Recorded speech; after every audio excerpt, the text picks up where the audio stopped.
Aren't we at an administrative office space?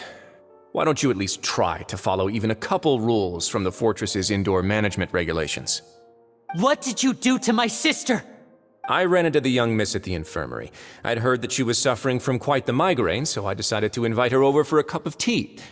I do have some teas in my collection that can work wonders against such an illness. Stop joking around! Where did you take my siblings?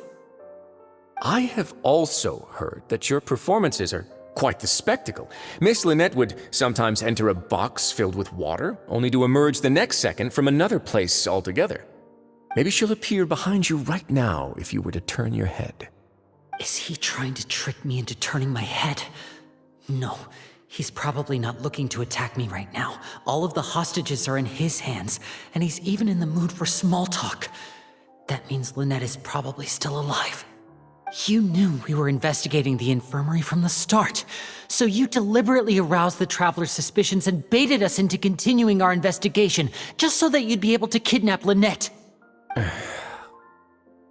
As for Fremine, no, you probably didn't even interfere with Child's escape. You let him go so you could purge the Fatui members that we had planted into your ranks. There was no need to do so. The Fortress of Meripede is a pretty pleasant place. Most people enjoy their lives here. The only ones who act differently are those with personal agendas. It was quite easy to identify your colleagues.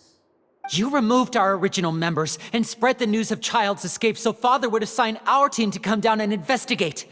Fremine has also fallen into your hands, right? If you're oh so omnipotent and so in control, why would you need hostages? One correction. Lynette is in my hands right now, but Fremine is not. He's not? What do you really want? Lenny! Oh, wonderful. Everyone is here, so I'll only need to say this once. Thank you so much for cooperating with me.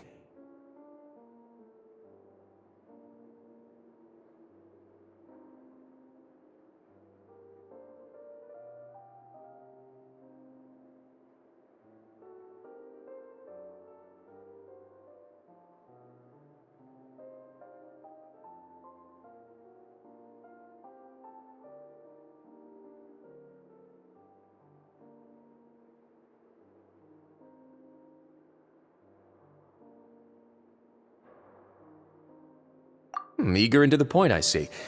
Alas, only Miss Lynette is currently having a cup of the fortress's finest tea. Although, as per your original plan, Mr. Fremine should also have returned to the fortress by now. But he has neither shown up within my gates, nor has he been taken into any kind of custody. So where do you think he may be right now? Wait, you can't mean... You locked him outside in the sea? I closed the fortress's gate to the outside world. That's all. Fremine's a star diver, so he should be fine, right? No, we're still here, so he definitely tried to find a way to come back for us. So we can't assume he might have made a break for the surface. But why would I do this, you may be asking? To have an audience with you, of course. My intel tells me that Mr. Linney is a great magician, so it's only natural for me to want to have some cards of my own when it comes to negotiating. Besides, I do recall you mentioning to Miss Lynette that you've always wanted to have a face-to-face meeting with the Lord of the Fortress of Meripede, regardless of whether it was in a personal or a professional capacity. Well, you got your wish. So, you've been keeping tabs on us before we even set foot in the fortress. Some of my folks just happened to hear a thing or two, that's all. In any case, I will be straight with you. I was willing to play dumb and turn a blind eye, so we had a pleasant few days playing games together here. But once you started focusing on the Forbidden Zone, all of that changed. Mr. Linney, the cards are stacked against you right now. Miss Lynette is in my hands, and Mr. Fremine is still slowly being pickled out there in the brine. You know just as well as I that he cannot last out there forever. You need do but one thing to guarantee their safety. I would like you to contact your superior, and ideally invite her over for a cup of tea with me. You want to see Father?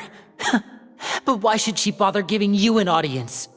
Well, If she cares for the well-being of her dearest children, she should have plenty of motivation to join me for a parents' evening. I've heard that the bonds between the members of the House of the Hearth are like the bonds of family. I don't see why she would refuse. Why did you think Father sent us to handle the Fortress of Meripede? This place is basically a no-man's land. It wouldn't be fitting for anyone as important as a harbinger like Father to come here in person. Oh, I see. So it's because she doesn't care for my place here. That's such a shame. After all, I've amassed quite the tea collection. I was looking forward to sharing it with her. Both Monsieur Neuvillette and Lady Farina have already received many samples as gifts. Was this the extent of your master plan to get to Father? No matter how much pressure you may put on me, I won't allow you to use us to blackmail her. You people really are difficult to get along with. All I'm asking for is a face-to-face conversation. Does she truly have no interest in the fortress's secret? Mr. Linney, you have one last chance to invite your father here. If you refuse... Linny!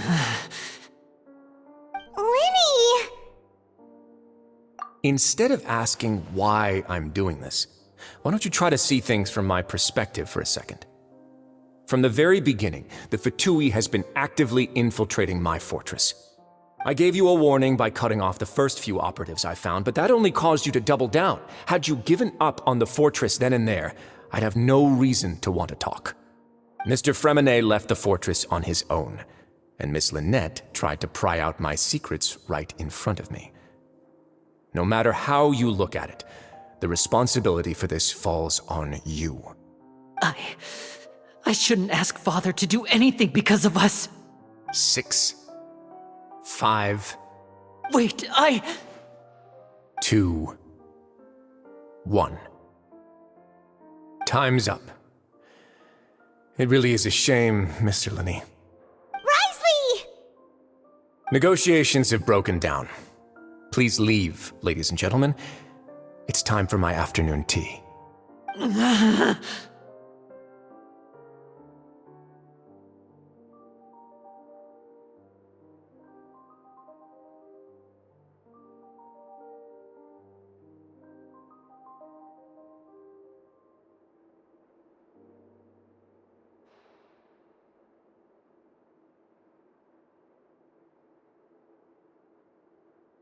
Yeah, listen to the Traveler! If you can't talk to Linny, can you at least talk to us? You do realize that I'm only letting you go because of Neuvillette, yes?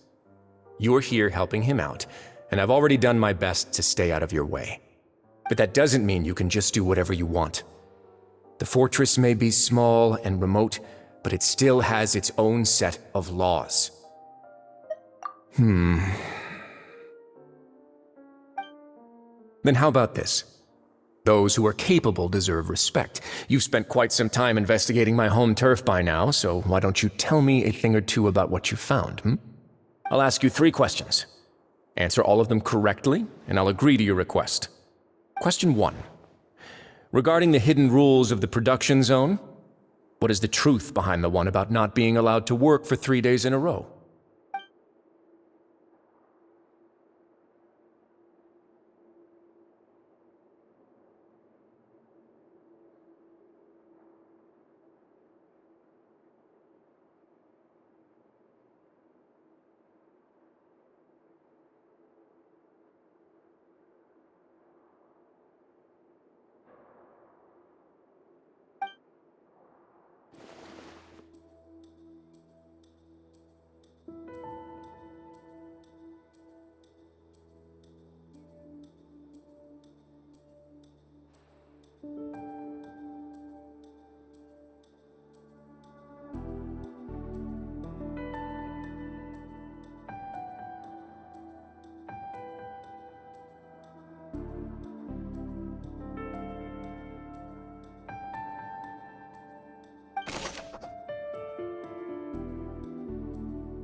I've been told that the infirmary is always empty for the half hour just before...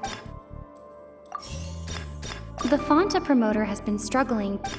We often see Miss Sijuin observing the prisoners at work near the production.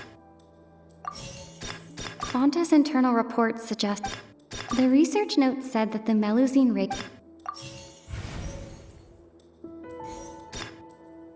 The Fonta promoter has been. We often see Miss Sijuin observe. Fonta's internal reports. According to Collins, the Pancration tournament only took. I've been told that the infirmary is. So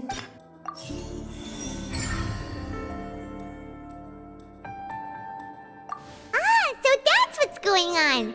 The hidden rule of the production zone. People are not supposed to work 3 days in a row, and if they do, they'll get strange meat in their welfare meal. At first, we thought this strange meat must have something to do with the people who disappeared, but in reality, they were all prepared by Sijuin, the head nurse. She often visits the production zone to observe the workers' health and makes a note of anyone who has worn themselves out after 3 full days of work. Out of her sense of duty as the head nurse, as well as her genuine concern for the workers' health, Sijuin visits the cafeteria right before lunch and cooks an extra dish for those who can use the stamina boost.